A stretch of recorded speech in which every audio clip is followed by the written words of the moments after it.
At the beginning of the year, I released an episode called Setting the Intention. And one of the things I talked about in that episode was how I wanted to make some changes to my shows, both in who I approach to record with and in how I actually go about producing and editing the episodes. For example, using music and sound effects to enhance the ambience or atmosphere of an episode when it's appropriate and serves the story. And the first person I met on the back of all of that was Lowe.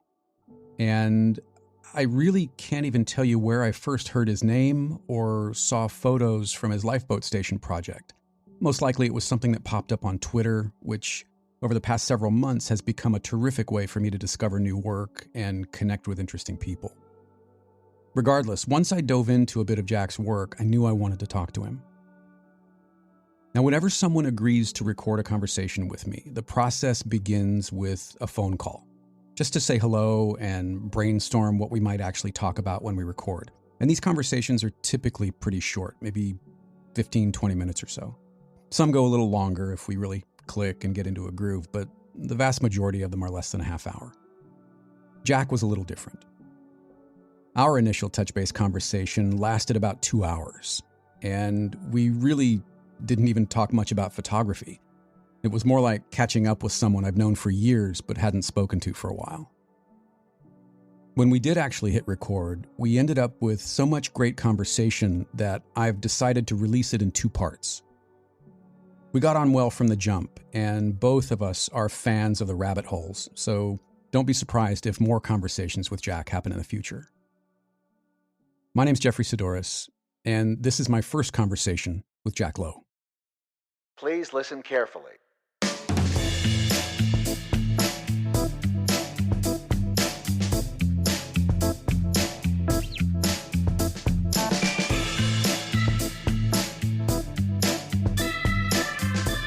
Well, I started a project. Sorry, I didn't start the project myself. I learned of a project called Ambient Isolation last March and April time when we had our first lockdown here in the UK. And it's run by a guy called Al Circuit, Sirkett, and he's Ambient ISO on Twitter. And he decided to pull together all the field recordists that were on Twitter, any that he could, to record a dawn chorus on the 25th of April last year. So people across the globe on the 25th of April last year, it's amazing how he pulled it all together, recorded the dawn chorus. And because of the difference in time zones, of course, what they did is they took a slice of each dawn chorus chronologically as the Earth rotated. So when they put together the final piece, so you gradually heard this. It's as if the Earth was rotating. Wow! While you were hearing the dawn chorus, you can hear the final piece on the Ambient Isolation website, and I've also got it in a playlist on my SoundCloud. Fantastic. Called Dawn Chorus. Anyway, so Matt, and I think you might have called him George because his middle name's George. Right. So he's Matthew George Tuckey. Right. He lives just across the way from me, within the same city here in northeast England, Newcastle upon Tyne. But we've become friends through the audio world here in Newcastle. It's just like one of those things that one connection leads to another. Sure. And so then he got onto the ambient isolation thing as well, and he recorded part of that dawn chorus as well.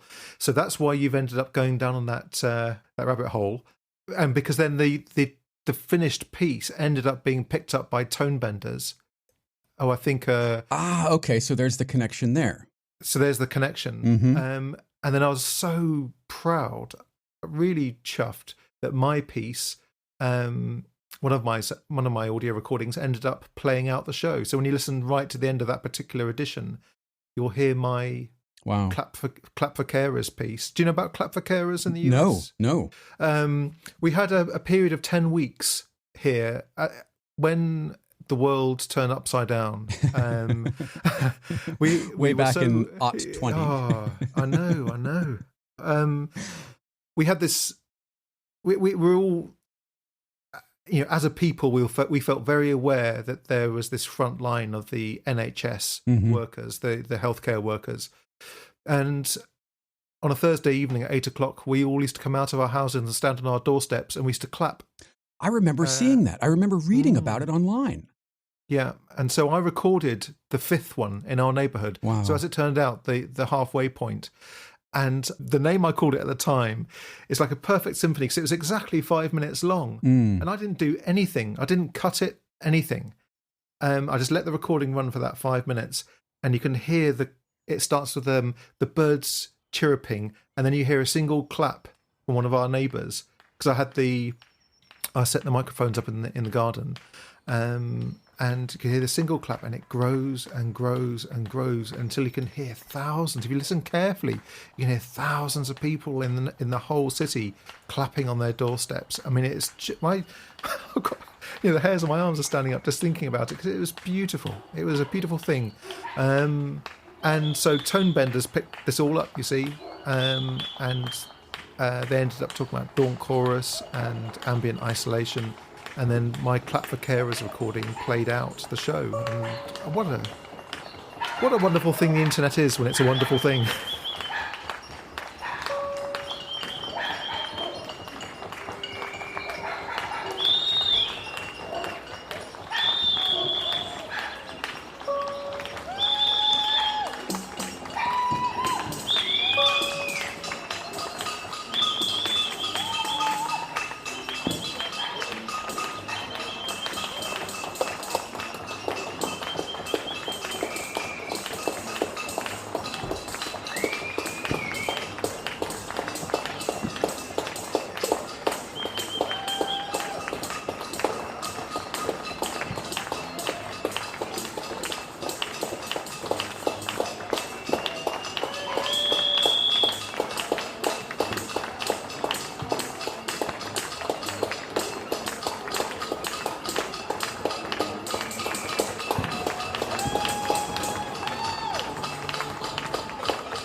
This is only about a minute of the full 5-minute dawn chorus piece, but I wanted to include a bit of it to give you an idea of just how important audio is to Jack.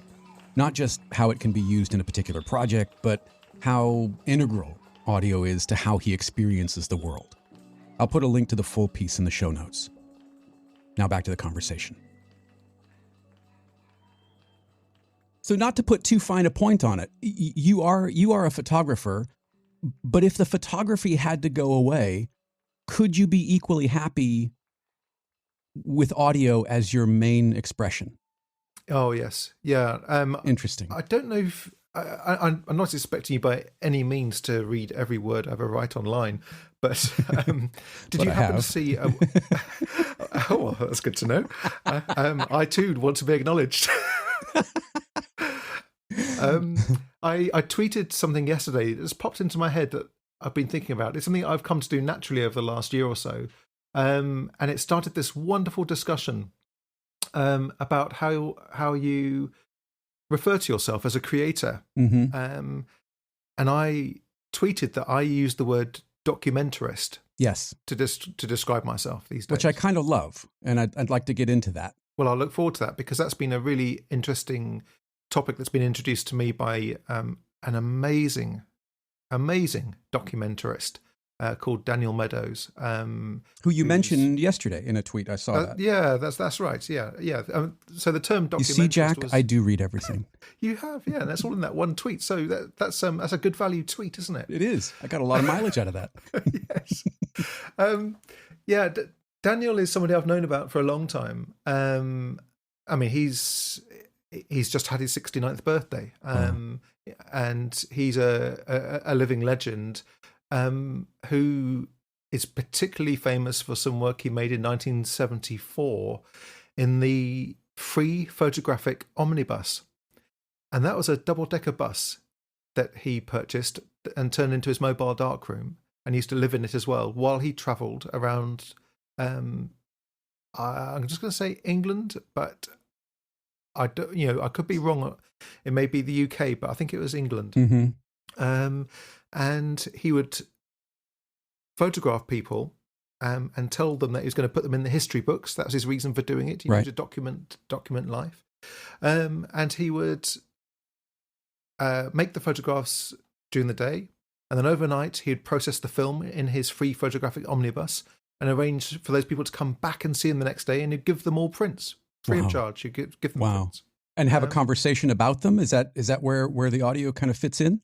Yes. So he'd also, when the opportunity arose, he would also record an interview with them, or a discussion, not even an interview as such. It's like, quickly press the record button and see where this takes us. Right. And I'm like that with audio as well, in that I don't record everything. I only do it when the situation arises. When I've been making photographs all day long at a particular lifeboat station, for example, and I might have just had my ears pricked by a person who's got you can tell that they're going to be full of stories, or there's a particular instance that's cropped up, and then I'll ask them after the event, would you mind if we spent some time together recording a conversation?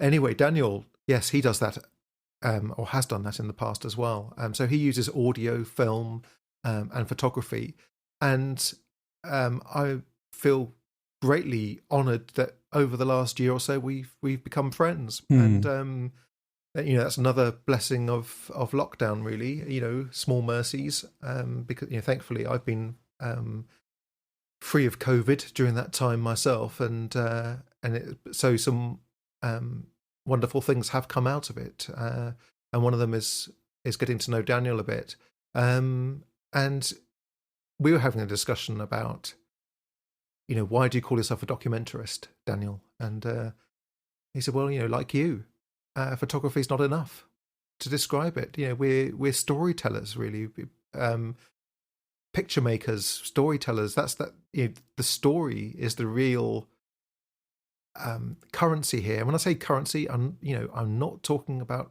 money. I'm talking about right. It's the value. That's the real value. It's the sort of marrow of it all. Again. Yeah. Yes, yeah. You've just had the discussion with John, haven't you? The value of value. Yeah. Many photographers, I think, don't perhaps understand that their main currency isn't the photographs, but the stories that go with them. Yeah, and it's interesting, because it is changing. Photography as a medium and as a business, I think, is changing. So I think there are a lot of photographers who are having to sort of maybe not redefine, but reassess where their value is. What is their value? And this is going to come out wrong, and I apologize. It's not meant to be pejorative at all, but it seems like it's gotten harder to be just a photographer. That's right. You're dead right. And I know what you mean by just a photographer. Or, I think for most photographers, that term just isn't enough to describe what they do. Right. Similarly, painters and sculptors, because there's usually a wealth of stories behind any piece of work, and really the items, whether they're photographs or sculptures or drawings, end up being a memento of the story. They're evidence that the story happened. If we go back to the beginning of Lifeboat, if we go back to the very beginning of that project, did you know that it had to be more than photographs, that there had to be that additional layer of sort of visual or even sonic ephemera that went along with it? Not right at the start. It feels really strange for me to say that now because of who I feel I've become now, or rather what the project has drawn out of me that was already there, waiting to be nurtured, waiting to be made. So at the start, I was just going to make photographs. And again, I don't mean that pejoratively to say just going to make photographs. My intention was quite clear that I'd make 3 photographs. I'd photograph the view from every boathouse. So by that, I mean the scene that lifeboat crews see when they launch a lifeboat. So where they are launching their lifeboat to go and help somebody at sea. My intention with that photograph was that, and still is, is that when all of those photographs are put in geographical order around a gallery space, and the viewer stands in the middle, it'll be as if you're looking around the entire coastline of the UK and Ireland. And it's got to be brilliant to see that. It's got to be just... I hope so. Because I put a lot of effort into it. And let's be clear. For those of you who are not familiar with Jack's work, he's not walking around with a point and shoot camera. Can you, I promise I'll never ask you to talk about gear again, but would you give people an idea of what you're hauling around and how you're hauling around this gear to these, what's it going to be, 300 locations by the time you're done? Over 300? 238. 238, okay. Yeah, but there are also independent lifeboat stations. Let me, oh gosh, where do I start?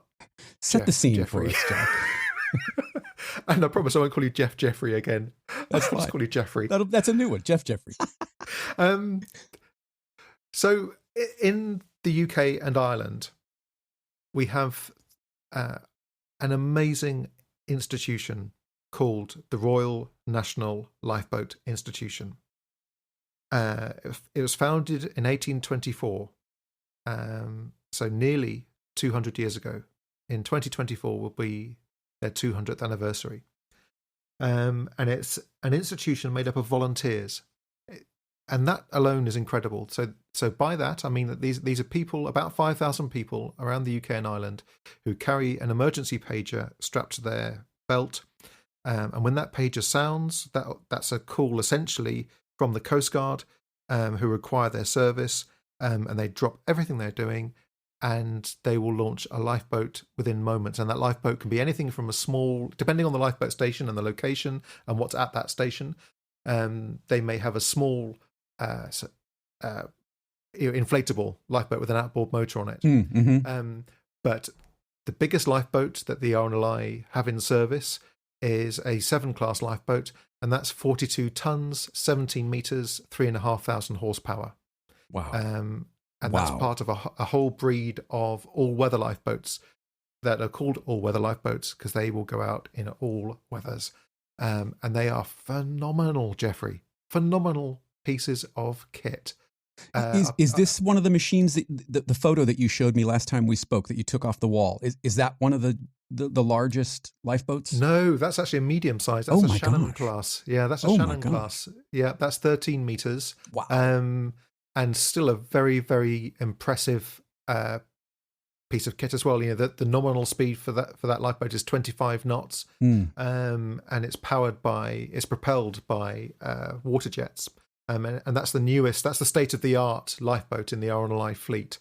So all of this, you know, and do you remember the people that were around that lifeboat? Yes, all standing in front and on the deck. Yeah, yes. Yeah, so there are 27 people in that photograph, and they're volunteers. Apart from, I think from memory, there'll be a full-time coxswain and a full-time mechanic, because you can't have a multi-million-pound vessel on a station and not look after it properly. Sure. You know, it's a full-time job, that in itself. So there are often at all-weather lifeboat stations at least one full-timer there who is looking after the station and the vessel. And it's all paid for by voluntary contributions. You know, they rely on donations. Is it really? It's not funded by the government? No, wow. Not at all. It's not funded in any way by the government. No kidding. No. So for nearly 200 years, we have this incredible institution. You know, we're an island nation, and so much of our economy and leisure and tourism, industry relies on the sea. So when you look at the map of 238 lifeboat stations, and you can get an idea of that on my own website, which is lifeboatstationproject.com. When you go to the mission map, which is /stations, there's a map on there that integrates with Google, and you can zoom out and you can see all the stations there, how they're dotted about. So the most southerly ones are in the Channel Islands, actually very close to France, therefore, in the Channel Islands, and they go all the way up to Shetland. Amazing. And look at this. Wow, I'm looking at it right now. Wow. Oh, excellent. Yeah. And unusually, Ireland as well. I think there are 46 stations in Ireland, and I say unusually because it's unusual for there to be a royal institution in the Republic of Ireland. The Republic of Ireland it's a different country. It's not the UK. And do they consider themselves part of the overall project, or do they consider themselves They are. Uh-huh. Yeah. So absolutely. And I've so far photographed over 20 in Ireland. It sounds like from the time that you were a child, there was some connection to the sea. Is that fair? Yeah. Yes, it is. I can't claim to be one of those salty sea dogs, who's always been at sea and that kind of thing. But I have always had. Go on, sing us a shanty. Not again. Not like the last time. But I grew up on a boat for the first few years of my life as a baby and a toddler. And my dad was a deep sea diver on the North Sea oil rigs. So I was born in Aberdeen, which I don't know if you know this, but Aberdeen is fondly known as the Dallas of the North. It's the oil centre of the UK, and so that's where I was born. And so the sea has always been sort of around me at some point in my life, and then into my early teens, I used to sail Wayfarer dinghies and was kayaking, and so I'm not somebody who say always lived and worked on boats, but they have always been around. And I was introduced to lifeboats when I was 10 years old by my dad. He took me to a factory to see them being made, or rather where the new ones were just being made, or ones were waiting for repair. And that was me hooked in those moments. I'm just realising we got off on a massive tangent because you asked me, how do I make my photographs? We'll get to it. We'll get to it today, tomorrow. It doesn't matter. We'll get to it. Okay. Was there ever a temptation to sort of follow in your father's footsteps, career-wise or vocation-wise? As a diver? Yeah. No. I've tried scuba diving a couple of times, and I'm afraid I get really claustrophobic, sort of panicky a bit. It doesn't suit my mindset at all. I think it's one of those things where you certainly have to have the right mindset. Sure. I mean, my dad was in the Merchant Navy as well, so he's travelled the world on merchant ships. Is your father still alive? Yes, he lives in New Zealand. Yeah. And actually, over recent years, he's had a boat in his life again. Wow. He has a 1960s ex-trawler, which he has as a beautiful houseboat that they go away on every now and then. So the sea is very much in his blood and in his makeup. What does he think of the project? Do you guys talk about it? Has he? Oh yeah. He's. I don't think it's too much of a stretch to say that he's incredibly proud of it, which I love that he is, and he's one of my patrons as well. Of course he is. And he loves it. He absolutely loves it. I think when people first learned of this idea, because I first conceived the idea in 2012 to visit all. Then it was 237 RNLI lifeboat stations, and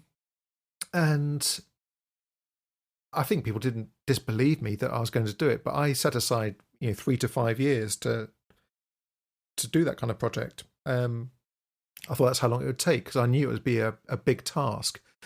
But here we are, 6 years later, and I'm still here, and I've still got another 2.5 to 3 years worth of work to do when restrictions allow. So when the pandemic arrived, I visited my 150th lifeboat station, which means I have 88 to go. And I managed to photograph about 30 a year. And bear in mind, this is my full-time job. Right. This is my full-time life. Job isn't even enough. No, I don't think job covers it, because it is such an identity project. And what an incredible joy to have a project that, and I'm making an assumption here, and correct me if I'm wrong, but is your life, as you just said, but it doesn't feel like an unhealthy sort of compulsion. It still from where I'm looking and in talking to you the way we have, there is still such joy in doing it. It doesn't feel like a job for you, is what I'm getting at. It feels like a calling. Yeah. It feels like a vocation. And I wouldn't necessarily have described it like that when I first had the idea. But Interesting. But when you listen to your heart, even then, when I came up with the idea, I knew this was it. I knew this was a fantastic idea, and I couldn't believe it that nobody else had come up with the idea. Because when you look at the map and you now know what I'm doing, it's a very simple idea. Right. To go to every single online lifeboat. Simple, but not easy. Exactly. Yeah. And actually, that kind of brings me round a little bit to your initial question about this. Finally. Jesus. Oh, gosh. This will keep happening. I'm sorry. I don't even remember. What was it? Who are you? So going back to that initial point about the photographs I make and how I do it, and then to fully answer that, So I started describing the boathouse views, didn't I? Yes. And then how they'd be placed around a gallery, so that you had the sensation of looking around the entire coastline of the UK and Ireland. The other photographs I make are the crew and the coxswain. Now the coxswain is the skipper, if you like. Mm-hmm. He's the man in charge of the boat, and that was my intention at the start, just those 3 photographs. I was going to be very focused not only in the nature of the project, but the photographs that I'll be making, because I could only make 3 photographs because the way I'm doing it. And that's using the 1851 process, wet collodion. And again, for those who don't know what wet collodion is, it's an early photographic process that involves making photographs directly onto metal or glass. And so I make mine onto glass, 12 by 10 inch glass plates. And that means that I turn up in my mobile darkroom, and we can come on to that in a minute as well. Affectionately known as Nina. There you go. There it is. Nena, the legendary Nina. And we can come on to why she's called Nina. Yes, please. In a little, what now? In volume 4 of our conversation. Yes, I know. Oh, no. I can't wait, actually. This is exciting. To think it might be, I think we might chat more regularly is a good prospect. As I say, I'm thrilled. Twitter. I'm already looking at calendars. Yeah, good. Are there enough in the world? I don't know. We'll find out. So you could have gone with 4x5 or 5x7 or 8x10, but instead you went with 12x10, which seems pretty massive. What was it about that size? What was it about 12x10 that seemed to fit this project? Well, when you're working with wet collodion, I think anybody who's like a seasoned collodionist who could be potentially listening to this, they go, 12x10, that's not massive. There's always like this competition. That people do make much bigger plates as well, but you're right. 5x4 and those smaller sizes. And in fact, I learnt wet collodion on a smaller camera using smaller plates, which are kind of postcard size, about 6 inches by 4 inches. Mm-hmm. And that's a beautiful format as well. So I learned the process on the smaller camera.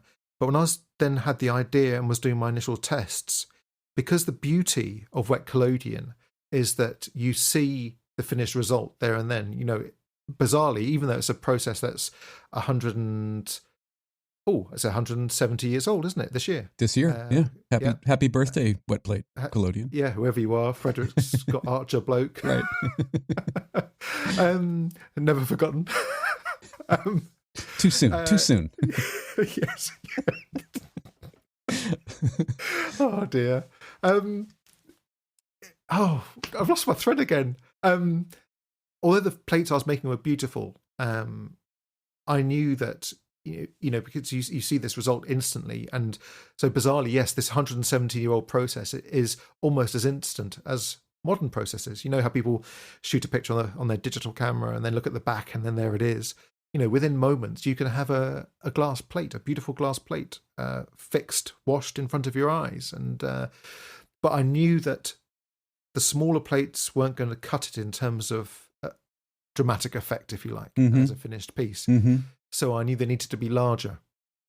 And I started to really think about the format, because I wanted people to be able to really look at a plate and go, wow, that is a thing. That is and they wouldn't necessarily understand the process or know how it was made, but all they would know is that they'd seen a spectacular thing happen right before their very eyes that would make them feel like they'd taken part in the work, that they'd seen the work, been involved at every level, and that they were part of making an historic project, which they are. That is exactly what is happening. It's a collaboration. I can't do it without them, and the finished result can't happen without me either.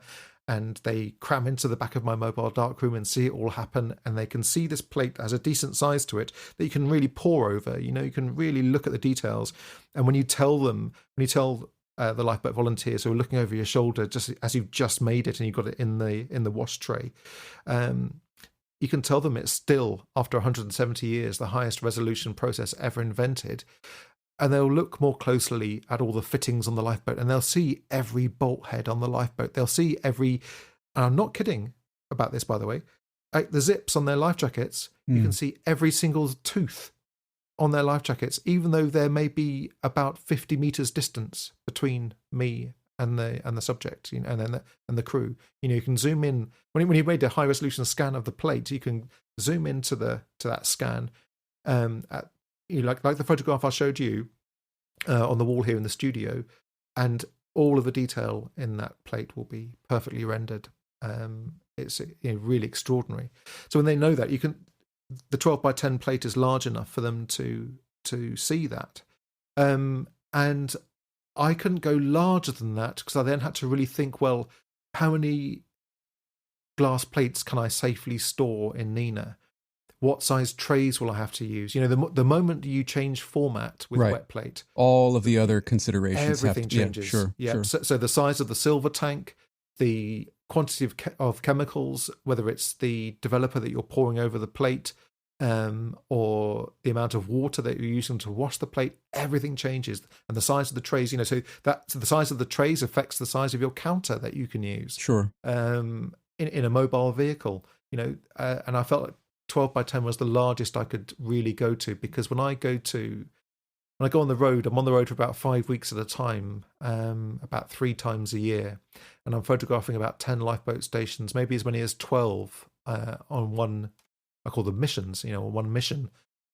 People again have said to me, "Oh, Jack, why do you call them missions?" And then they see me working at just one lifeboat station when I'm on the coast, and they see how physical it is and how involved in the concentration. And then they realize I'm going to be doing that 11 or 12 times in one trip. And several times people have said to me, I understand why you call them missions now. Right. To note that the clock is ticking from the time that you sensitize the plate.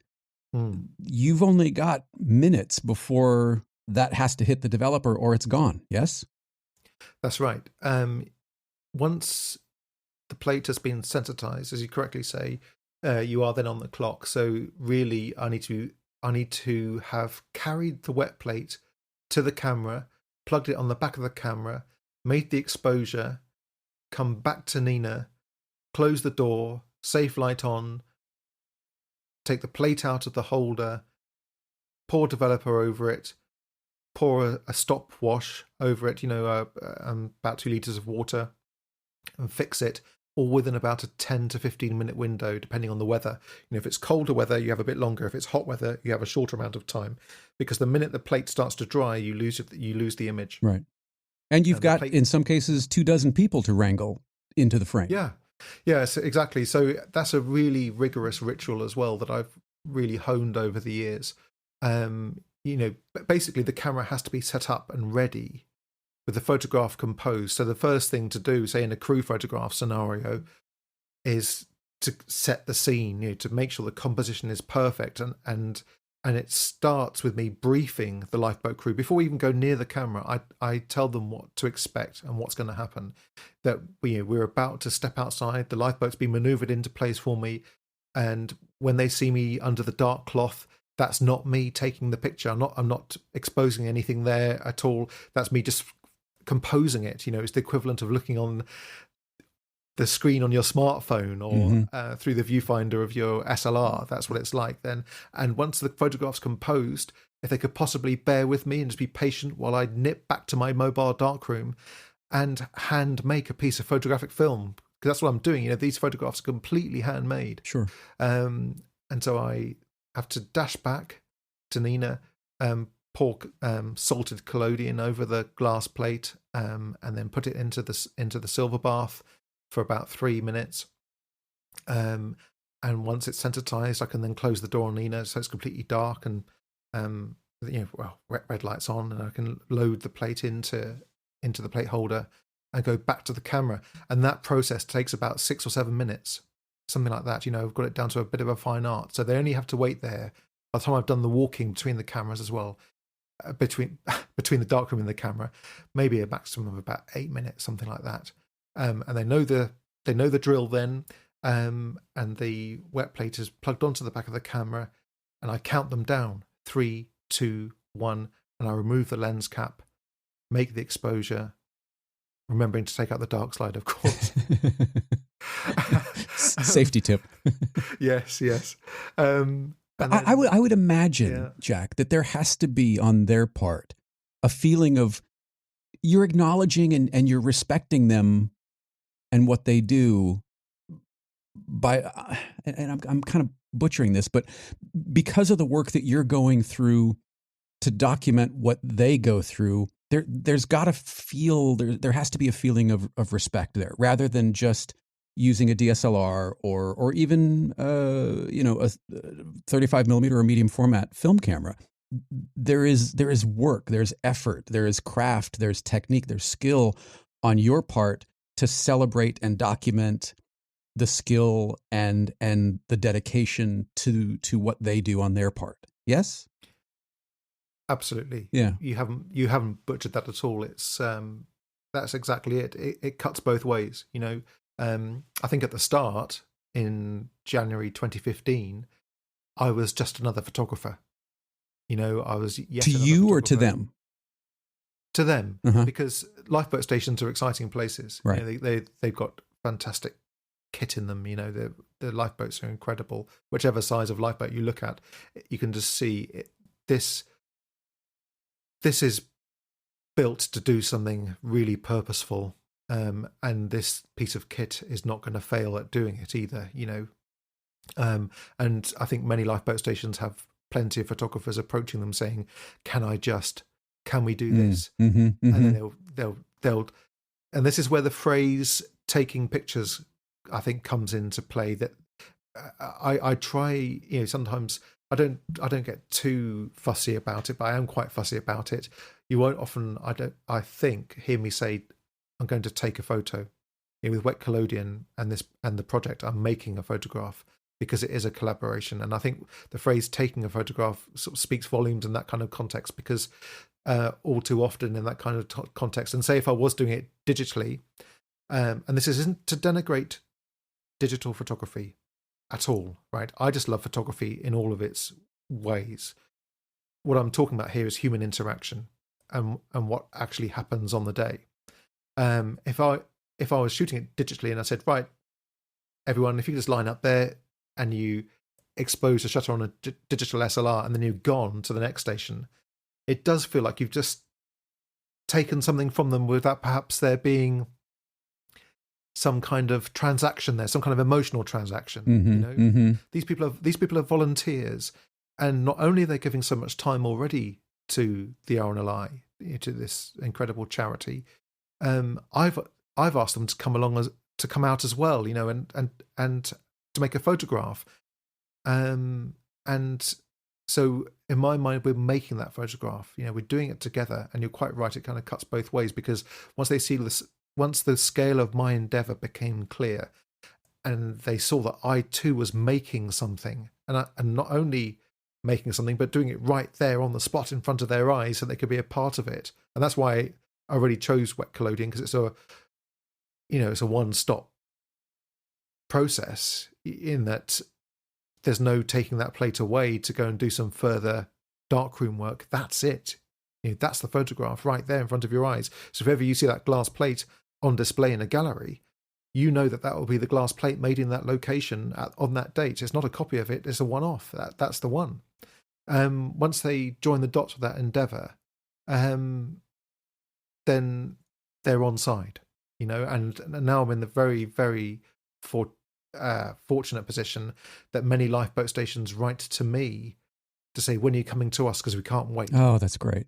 That's great. Isn't that the most beautiful sentiment? And what more could a documentarist ask for? That that there's the people to be documented are getting in touch to say, come and see us because we'd love to have you here. Well, and I love that you take the same craft and care, regardless of whether you are photographing, as you mentioned earlier, an inflatable boat or a 17-ton state-of-the-art vessel. They get the same level of dedication and craft and care from you, regardless. Oh, absolutely. And I'm at every lifeboat station, or at each town where there's a lifeboat station. I'm usually there for at least one night, often 2 nights. So I immerse myself in the community as well for that period of time. And I think people like that as well. I think that they like that you're living their life for at least a couple of days. And now when I build this picture, you get to see perhaps why it takes so long to make this project and why I'm only photographing 30 a year. Because when I've photographed all of those stations in one mission, that means that I'm traveling back home with about 120 glass plates in the back of Nina. Wow. So the further I travel, the more that's precious amazing that you set out on these missions with 100 or more glass plates at a time. Yes. Yeah. Wow. Yeah. So then I have to come back and scan them all, of course, and get them on the website, so that I can start to sell prints of them, because the printing is the income. Mm-hmm. This is all funded independently. So I've worked out ways to fund this project. I don't receive arts grants or anything like that.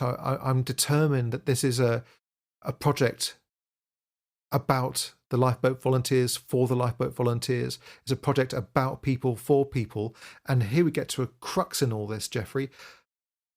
With that in mind, and with in mind so many problems, I believe, with the way that people enjoy the arts these days on social media, for example, I'm determined to show that it's possible to enlighten your audience, to enlighten your crowd, that they too can and perhaps should be helping to support the work that they're entertained by. Mm-hmm. And that's, again, touch wood, that seems to be what I'm doing. I seem to be finally making it work, because I'm determined to do that, because I think it's right. I don't think people should just be doom scrolling on their devices and just being entertained by stuff. There needs to be, again, an emotional transaction there, and perhaps a financial one too, where they understand that the art that they do so love, that they're seeing on their screens, isn't just magicked out of thin air. Right. Yeah, Adrienne has had a saying that she told me years ago, and I've used it in several places, and I think it's absolutely true. And it is, if you believe in the work, be a part of the work. Yes, exactly. Really, really, really important, I think. And I could go many stages further, I think, in my own, beliefs and things, and say I believe it's the duty of creators to enlighten their audiences, that should be the case. How so? Well, put it this way, it's a relatively new concept to share your work online to a ready and waiting audience, and to get more followers.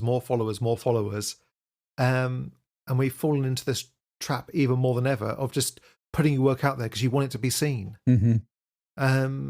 And what I feel like I'm essentially saying by saying something like it's the duty of creators to enlighten their audiences is like to put the brakes on that a bit and say, do you know, I will keep entertaining you in a certain way, free of charge, but this work isn't magicked out of thin air. And whenever I'm saying to you, please buy prints, or please buy a book, or please buy postcards, or whatever it happens to be, please pay attention to that. And then I've gone a step further, and after using Patreon intensively for 3 years, I've now stepped away from Patreon and I'm migrating my patrons across to an independent membership platform that I've built within my own website. And so a lot of my content, a lot of my blog posts and audio recordings and stories are behind a paywall. And I've stuck to my guns on that. Somebody once told me on Facebook, when I was still on Facebook, it's a con making us pay for it. And that really highlighted everything I needed to know in that moment, that I was actually doing the right thing. Because I worked out how to respond to that, because I always try and be kind when I'm speaking online, particularly to people who are following the project, because they're not coming from a position of, even that comment was a bit unkind from that person's point of view. They weren't actually really thinking it through, and it kind of highlighted exactly the situation that we got into, that people are used to being entertained free of charge. And I said something along the lines of, well, do you know, to listen to that audio recording that I was talking about in those moments, I didn't see you standing beside me at the ferry terminal to pay the £400 bill to get me and Nina across the Irish Sea to Ireland to make that audio recording. How do you think this money appears? Right.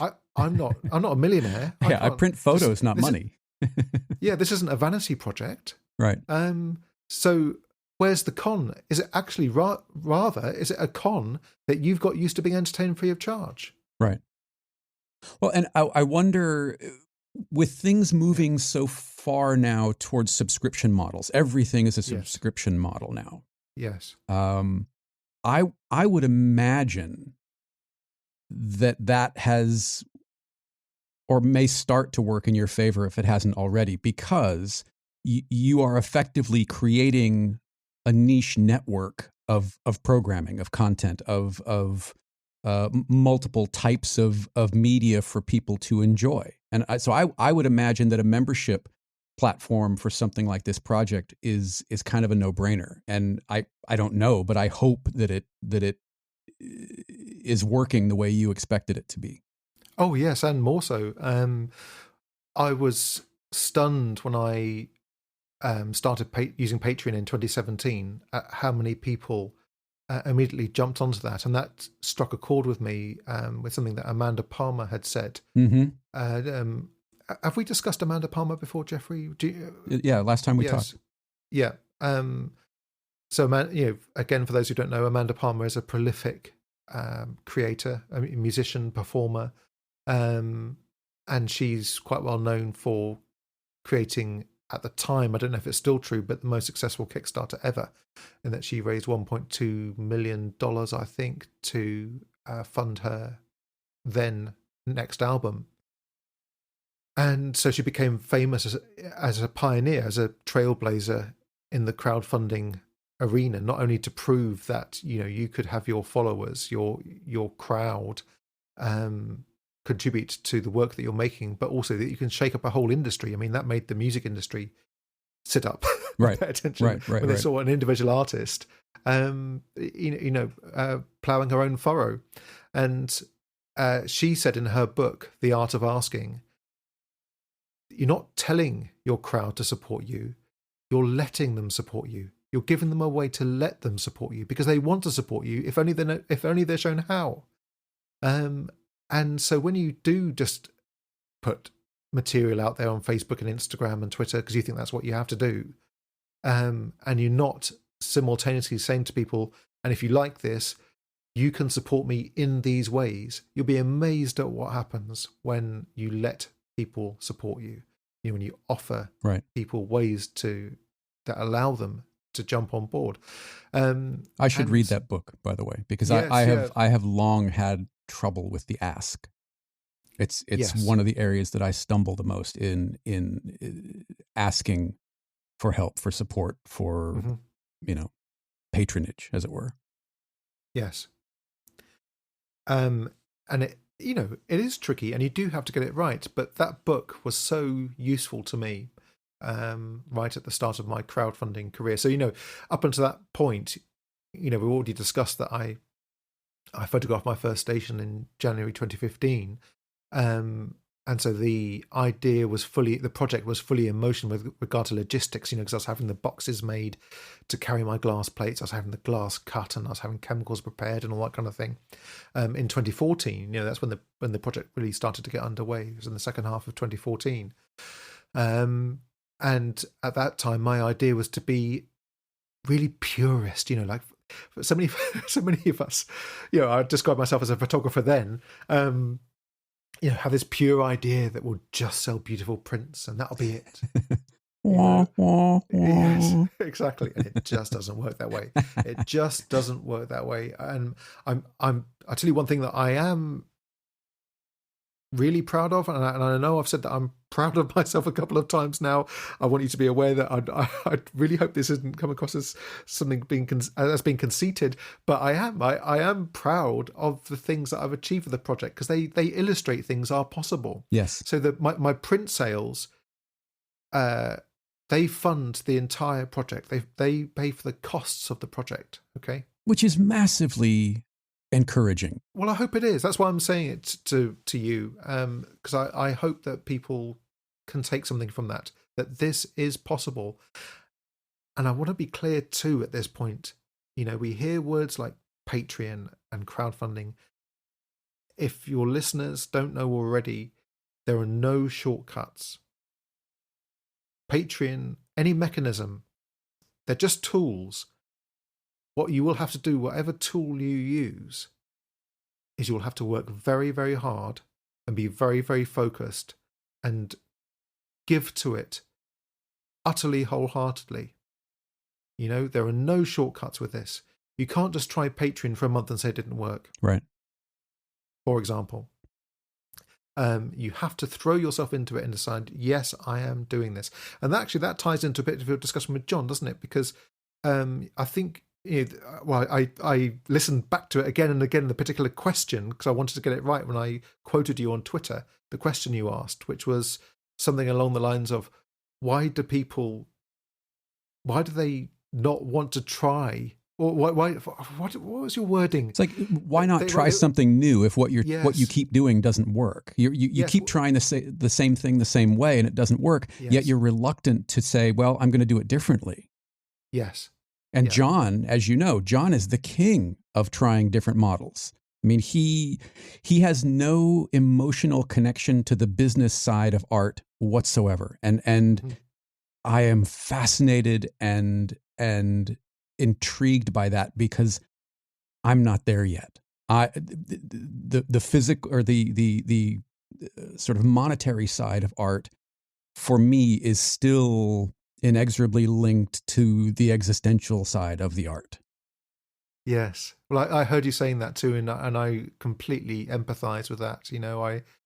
And I wanted to say to you actually, because you weren't having the discussion with me when you were saying that, but I felt like I wanted to say to you that, and I didn't know if it would be a consolation of any kind, but I feel very aware that affirmation has been my oxygen. I won't deny to anybody that I like to receive likes and comments. So that the best thing that the thing I most enjoy about making the work is the interaction and the engagement. For me, that's the affirmation. And I love it when people receive a print in the post and they write to me and say, oh my goodness, I knew it would be good, but I had no idea it'd be that good. Or something like that too. Yeah. That's the box ticked for me right there, and that's one of the millions of things that helps to keep me going. And if people don't respond to something or don't buy something, or that I'm working very hard on this side of my character, but I completely empathize with you that notion of they didn't respond to that, they didn't buy that, they don't like me, But I think I'm actually getting past that quite well these days, because I'm really because it is quite unhealthy, particularly when working life on the Lifeboat Station project is so intense. If you keep living by that kind of mantra or that way of being, and you aren't getting what you needed, you soon just end up being destroyed. Right. Emotionally, you know. And I think actually what sorted that out for me is that I feel utterly confident that I am doing a good thing, no matter what anybody else thinks. I know those interactions I've had at the lifeboat stations with people. I know it's been special. And I know in my heart of hearts it's special. And what I'm learning and have been adjusting to is that is utterly good enough. Mm-hmm. Anything else is just the icing on the cake, you know. So if I get lovely tweets or comments on my website or whatever, anything else is just the icing on the cake. Right. They're not something that I'm relying on. Well, and it sounds like, and you shared one with me. I don't know if you feel like you can talk about the experience with Ian, but that experience of having, I would call it a breakthrough moment with someone, that the guard was down and there was a very real, very authentic, very deep connection with another human being that came out of this project that you would never have experienced otherwise. Absolutely. You're referring to Ian Sheridan, the Hoth lifeboat mechanic. Yep. Yes, that was extraordinary. And that was a turning point for me on the project. And that made me, as if I didn't know it already, you know, in case I didn't know it already, that made me really realize that I was doing something special there and tapping into something special. And there was a special experience for not only for me, but the lifeboat crews themselves, you know, in terms of realizing what, again, as if they need to remind you how special it is what they do. But it was a turning point. You know, you might remember that I mentioned to you that Ian spoke for a good 45 minutes or so. Right. Telling me what he wanted to tell me. And then I just had it in the back of my head that I wanted to ask him a question, but I just let him speak, you know, because that's a fundamental social grace, I think, just to let people say what they want to say.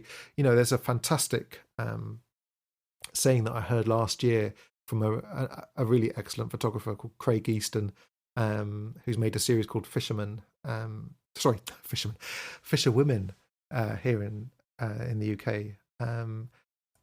He said, what was the exact wording? He said, "You know what you need? A good listening to." That's great. That's great. And that's exactly my approach with the audio recordings. You know, I don't just go in there with a bunch of questions. We just get, much like we're doing today, we get a conversation going, and I listen to the people because they clearly have a story they want to tell. But anyway, yeah. So Ian spoke to me for a good 45, 50 minutes solid, and I asked him that question, and the whole tone and nature of the conversation changed, and it took me by surprise. And I realized that was a privileged moment there. I really, you know, I was in a moment of feeling truly honored to be next to a man who not only had been through those things, but was willing to impart them to me and express his emotions about those things. And, you know, to be more specific, it was relating to a particularly brutal rescue that he'd undertaken with the Hoth lifeboat crew in Ireland. You know, afterwards, or just towards the end of the recording, he says, "I'm really sorry about that, Jack." You know, he's referring to releasing all those emotions. Right. And I said, "Don't be sorry, Ian." Oh, no. I mean, you just want to reach across and give him a hug. Yes. It's okay. Yes. You know? But that's it. And you mentioned that last time we were talking, is that this idea of creating space is, and allowing people to be seen and heard, is equal to the task of making the pictures that you make. Exactly. You're forget the idea that you're a photographer. Forget the idea that you're a documentarist. You are a people person. Mm-hmm. That's what you are. You know, if you say you're a sound recordist, okay, yeah, you record sound. You carry a field recorder, okay, excellent, and a microphone, of course, hopefully plugged into it. Hopefully, yeah. And if you're a photographer, you could use a camera. Of course, you can. That's what you do. You know, you wouldn't. I don't know. I go to an office worker and say, "Yeah, they wouldn't." You'd expect that they can operate a computer. or type a letter or whatever. So get past that. Right, you're a photographer. Okay. What else have you got? What's the bit that's unashamedly you that you're going to bring to the party here? And I think when you're telling and sharing special stories, you can only access those stories from the people who hold them. It's like a treasure trove. It's like, and you need a key to open that lock, to be allowed to listen to those wonderful stories that are handed down through the generations. You have to be a people person. There's no two ways about it. You are not going to get those stories by being a photographer or by being a sound recordist. Right. Or by being a filmmaker. Right. When did because it sounds like there have been a number of really beautiful sort of both professional and personal milestones that this project has given you. When did the switch flip from photographer to documentarist? When were you comfortable making that an identity, I guess? Well, that only came, believe it or not, last year. Mm-hmm. The exploration of it started a couple of years ago on Patreon. I wrote a Patreon-only post that was exploring the idea of what I am actually. What do I do? So photography doesn't seem enough. And I landed on the phrase of the word storyteller. And even that, I have to say, even though I wrote it at the time, to my mind, this was a discussion with my patrons. And this is one of the kind of patron-only posts, this part of that mechanism with Patreon, or now with my own membership platform, where you can have posts behind a paywall, which means that you are just talking to this special community of people who are rooting for you. And you can have these kind of more private discussions, if you like, even though it is still with a couple of hundred people. And so I'd started to explore the idea a while back. I started to feel like I was really holding back when I was describing myself on social media or in my blog posts or whatever, or in press interviews as a photographer. People would say, "So here's photographer Jack Lowe," and it almost made me wince because I think I'm not. That's not enough, and it doesn't fit the bill, And it wasn't until I met Daniel and started to explore, Daniel Meadows, and started to explore Daniel Meadows' work more. And I noticed on his profile on Instagram or on his website, he said something like, "I'm a documentarist who blah blah blah." Mm-hmm. Documentarist. And I looked it up, and I thought, that's the word there. And as part of my discussions with Daniel Lowe, I said, "Would you mind if I start using that word? Because I haven't seen it anywhere else apart from on your website." He said, "No, don't be silly. It's not my word." Right.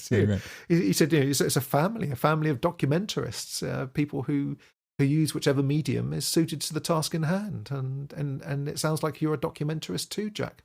So describe yourself as a documentarist." That had to mean a lot coming from him. To have that sort of blessing from him, yeah? Well, the one, I've been accused of being, in the most kind of convivial way, a Daniel Meadows fanboy. And I am a big fan. And I'll tell you why. There's something right at the root of it. When I started the project and was coming up with this madcap idea to do this project in this certain way, I hadn't seen anybody else doing something like it. I felt like I was on my own with it. I felt like an outsider, making up my own rules. And to be a bit too brutal about it and unkind to myself, I'd even go as far as thinking, there's that silly Jack Lowe with his silly vehicle doing his silly idea that no one else does. You know what I mean? Yeah.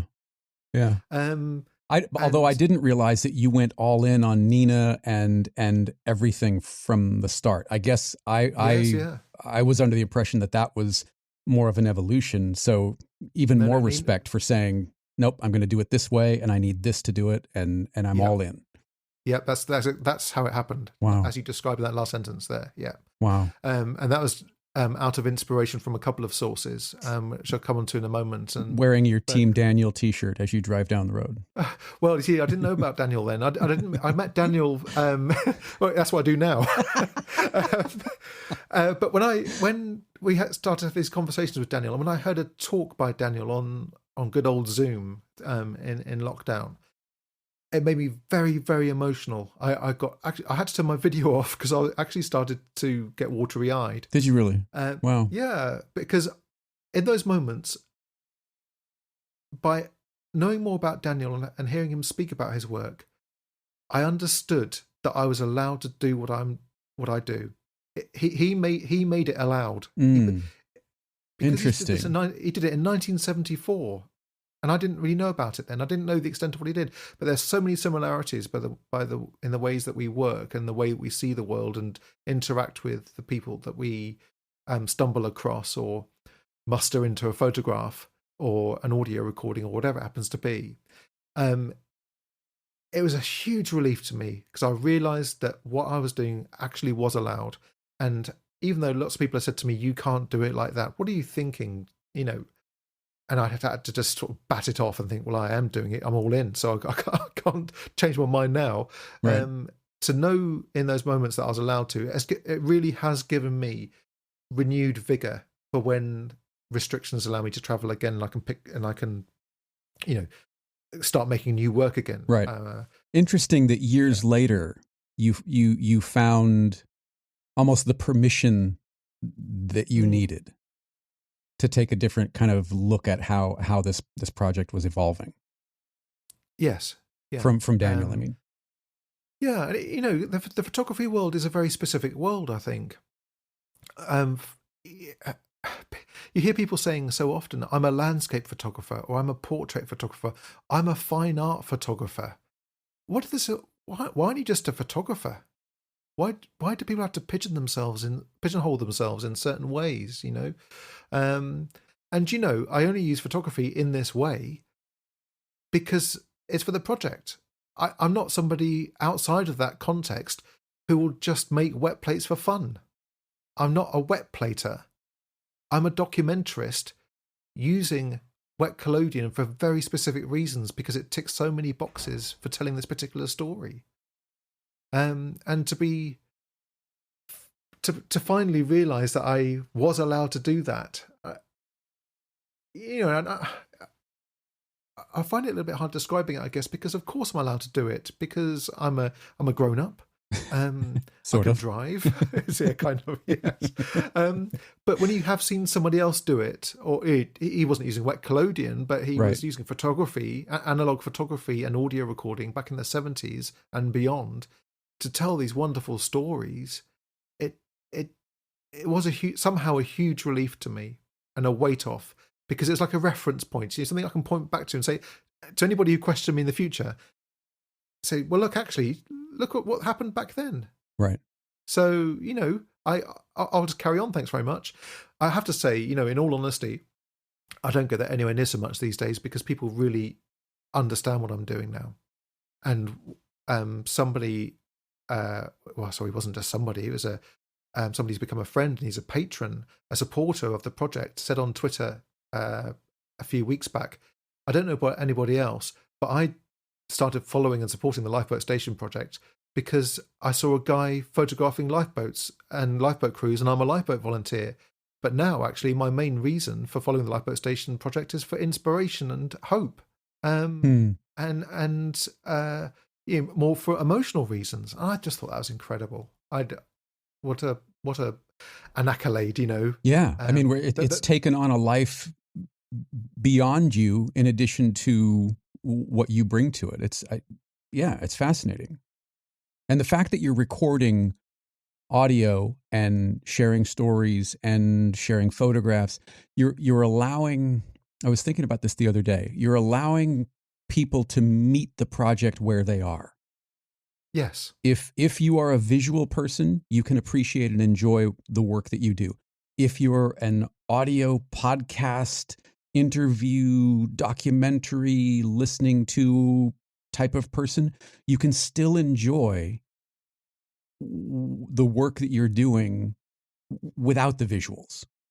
Yes. There is still value there, creative value, emotional value, etc. And I think it's terrific because it also allows you in the future to tailor different kinds of offerings that you can release different types of or different aspects of the work. You can do themes, you can do a collection of stories. There is so much there that I think, especially once the project is finished and you can see the thing in its sort of wholeness, all sorts of opportunities are going to open up that you're not even aware of yet. Yeah, and that's the absolutely beautiful thing that I've learned to utterly release myself to. I didn't know I'd be here speaking to a lovely guy in Washington DC. About wait, what? Are you? Oh yeah, he's after you. Sorry. Oh, prick. All right, well, have fun with your little glass plates. Yeah, bye. Hurry back. I knew I had to talk to you. Can I say that? I knew I had to talk to you. Did you? From the first photograph. I mean, my family history is working class, is blue collar, it's railroad men. So the idea of working life and just the whole sort of ethos of this project spoke to me. And then when we talked, what should have been a little 15-minute hello, how are you? I mean, geez, I think we talked for 2 hours. Yeah, it was a good 2 hours. Yeah. So there's so much, and I think I hope that this will be the first of many that we kind of dive into, because we still really haven't talked about any questions yet. I do have Steve Zissou in my notes here from our first conversation, and I have no idea why. I just remember there was something significant. I had to write that down. You said something, and I don't know if you remember what that was referring to. Yeah, I do. Yeah, I do. And actually, it's we did start to touch on it just a fraction earlier. And actually, have you written down Carl Sagan as well? You said I did. I have Carl Sagan written down in pale blue dot right next to it. Yeah, yeah. Because you said that we should speak about Carl Sagan next time we talk. Right. And so I don't know if that'll be in this conversation or in 3 conversations time. But let's just sorry, I know I'm not the host here, but let's just please. The keys are yours. Back a minute. Let's just wind it back a minute, Jeffrey. So we were talking about how the project had evolved, right? And that's what I like to kind of stress to anybody as well who is thinking about starting on a particular journey. Just start taking those steps and just release yourself to the fact that wonderful things will happen. I heard Anthony Hopkins say an amazing thing on Twitter as well just before Christmas. He put a video message out, and he said, one of the things he said was, be bold and amazing forces will come to your aid. What a great quote. I'm moved all over again, just be bold. Thinking about him saying that. I'll have to find it. I'll find it, and I'll maybe I can. I'll have made it as a note on my. There we are. Be bold, and mighty forces will come to your aid. I just think that's worth remembering for anybody, not just creators, anybody in life at the moment. Just keep going. Just keep taking those small steps, and it's incredible. Because here I am. When I've nearly lost my family home on more than one occasion in those earlier days of the project, I'm still here 6 years later. At times I just thought I wouldn't be. And I just kept taking those steps. Just keep moving forward. Keep moving forward and stop analysing things that were way in the past, or why has this happened? Why has that happened? Just keep moving forward. You've got your goal in mind. Set your goal. Neil Gaiman referred to it as the mountain. Keep moving towards the mountain, and before you know it, that you'll be in the foothills, and then you'll be on the side of the mountain, and then you'll be at the peak. Just keep moving forward. And I thought Anthony Hopkins' quote there, "Be bold, and mighty forces will come to your aid," just sums it up.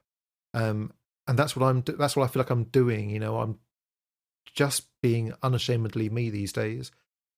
And you couldn't possibly have seen where this project has gone in the past 5 years. There's, I mean, maybe I'm wrong, but I don't see where you could have predicted this in any way, shape, or form. No, I really was, in my mind, a photographer trying something new to change the formula in my own life, because the previous formula wasn't working for me, which was one of printmaking and retouching. I've been a printmaker and a digital printmaker and retoucher to other photographers and ad agencies and design groups for 12 years, and found myself stuck in front of computers to the small hours. And that was another waking moment, thinking, what am I doing? What am I doing with my life? Where's my photography gone? Why am I working on everybody else's photography? Right. And one of my simple ambitions was that my print table here in the studio would be covered with my own photography, not with the photography of other people. And that's exactly what then happened. But it was so simple at the start that I was a photographer changing the formula, trying something that I knew would be special and was a great idea. But as you say, I had no idea that it would become what it has become. And there have been various moments on the journey where I thought, if it all ended today and I just had that, like the front cover of the Independent Weekend magazine, mm-hmm. To see one of my portraits on the front cover of the Independent Weekend magazine, and to see the feedback online that the Independent received, and some of the things that they forwarded to me, like, this is back to the golden age of photography. Congratulations. I mean, wow. Yeah, job done. Job done. That was a moment for me. It really was. To give a talk at the Apple Store in Covent Garden in the heart of London about the project, because they love the simple fact that I only have two cameras. I have my 1905 glass plate camera and my iPhone. That's all I use. So they love that I was using the iPhone to kind of close the loop on history, and to close the circle. And that's all I use to tell the story. Obviously, apart from my sound recording equipment, but photographically, that's what I use. And then more recently, on the 149th station, which is Plymouth, when I arrived at the station, you never sometimes quite know what kind of reception you're going to get, because, I always go in as a zero. I think we may have discussed this before as well. Mm-hmm. I learned that from Commander Hadfield of the International Space Station. Go in as a zero. These are communities that have often been built up over decades, sometimes generations. The Cocking family, for example, have been at St. Ives Lifeboat Station for 180 years. Wow, the same family. Yeah. Just generations of lifeboat volunteers. Wow. Exactly. Yeah, wow. Exactly. And when I go into that kind of a lifeboat station, that kind of scenario, I'm nothing. I'm a blip on the radar. That's all I am in those moments. So when I went in as a zero at my 149th station, Plymouth, back in March last year, the coxswain there, Dave Milford, is very famous on the network. He's been on the lifeboat for some 30 years or so. And when I walked through the door and our eyes met, it's just one of those moments where you just knew you were going to get along. You just knew by the look in each other's eyes. And he said to me, "So I'm glad you made it, Jack." I said, "What do you mean? Glad I made it? This has been planned for weeks, this trip." He said, "No, I'm glad you made it before my retirement. I retire in October. And I've been watching your journey for over 5 years now. And I was praying. No kidding. I was praying that you'd come here before I retired. Because for me, that would be the icing on the cake." And I said, "Really?" I said, "What? Why didn't you get in touch just to make sure that I definitely was coming then?" Yeah.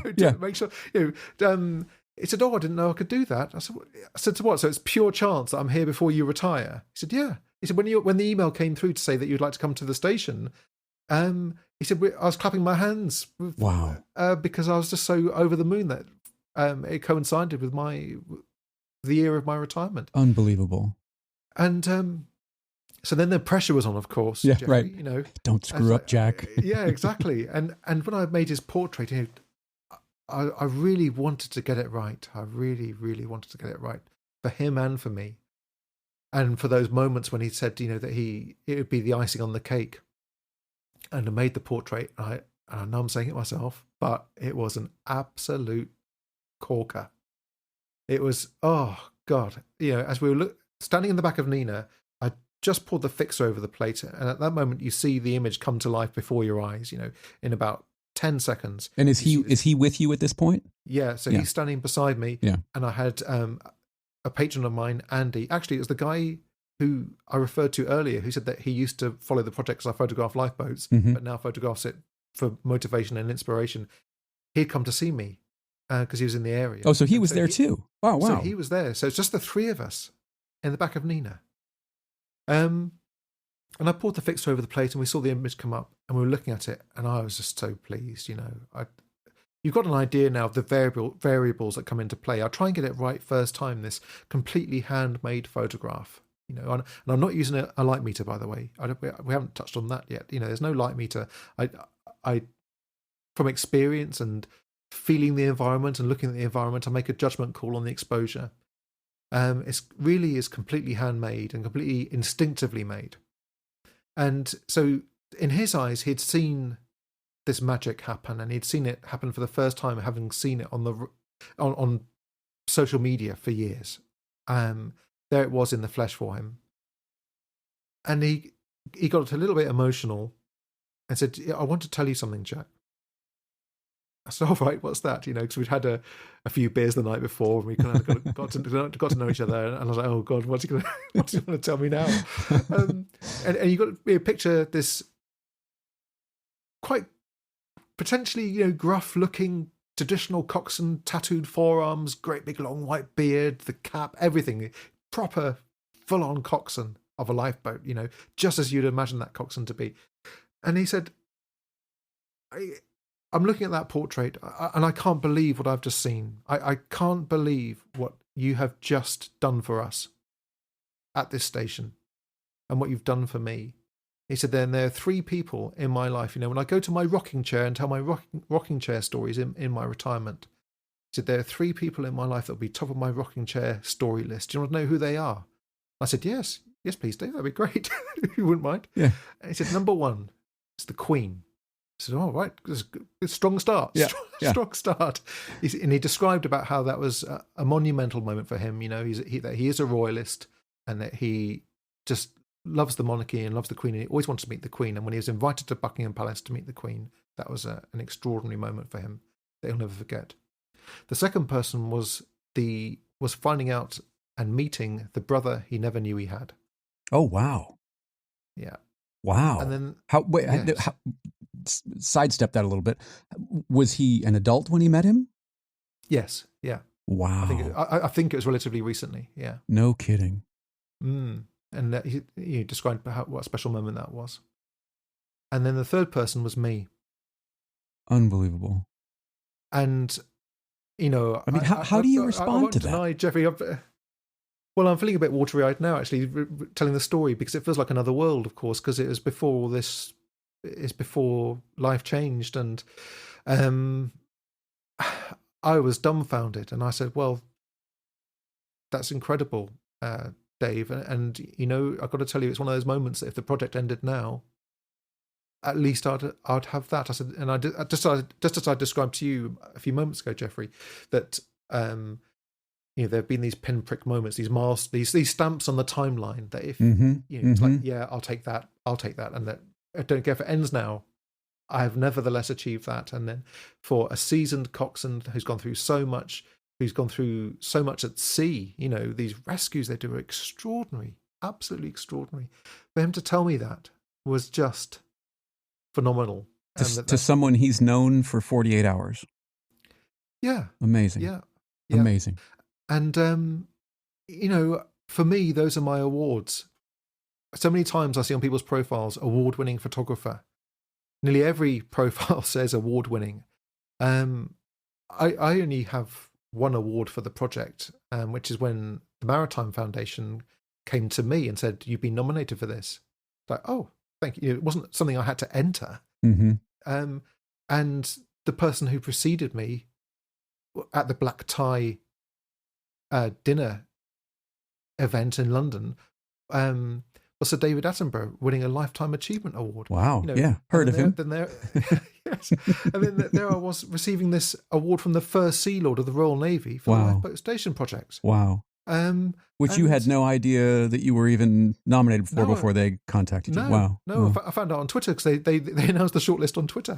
And so beyond that, those are my awards. Those conversations, one-on-one, in the back of my darkroom with people, the effect it's had, the how it's given people special memories. And I've got so many stories like that, Jeffrey. And my point being, not just to blow smoke, I promise you, what I'm trying to do is to illustrate what happens when you're bold and you just start taking those steps. And as Anthony Hopkins said, be bold and mighty forces will come to your aid. Those things wouldn't have happened if I hadn't have had the conviction just to go, do you know what? Why not? Why not have this simple, bold idea and just start to execute it in the best way that I can work out how to do it? And that's how all the rest of it has stemmed. And you're quite right. They wouldn't have happened if I couldn't have ever predicted them happening. And the only way that they've happened is by taking those initial steps. And on a level, that's what I really hope. I really hope all of it is some kind of impetus or inspiration or motivation to other creators who are perhaps struggling, trying to work out what to do. I hope it helps in some way as evidence, as an illustration that these things can happen. And, I'm not saying it's easy now. It's still hard day to day as a creator. I still have to think on my feet every hour of every day as to how to move the project forward. If that stems from getting it wrong when I'm getting distracted by talking about Elon Musk, or realigning myself the very next day and suddenly cooking up a lovely bit of engagement online and everything's back on track. Always having to think it's never easy. And the income I make these days is enough to pay the bills and help me survive through a pandemic. So I'm not saying it's easy, but I'm so happy with how it's turned out. Let's put it that way. I think this is a terrific place to stop part one of this two-part conversation with Jack Lowe. If you'd like to learn more about Jack's Lifeboat Station project, head over to lifeboatstationproject.com. And if you'd like to support the project, he has a number of ways you can do just that, including prints from the project and a mug that features a terrific cutaway drawing of Jack's mobile darkroom, Nina. You can also connect with him on Twitter at Project Lifeboat. Subscribe to Jeffrey Sidoris Everything wherever you listen to podcasts to get every episode of every show I produce in a single feed. You can connect with me on my website at jeffreysidoris.com. That's JeffreySidoris.com. Or on Twitter and Instagram at Jeffrey Sidoris. If you've got questions or feedback, you can email me at talkback@jeffreysidoris.com. I'll be back next week with part 2 of this conversation with Jack Lowe, and I hope you'll join me. Until then, thank you very much for your time. Thank you for listening, and I'll talk to you on the next one.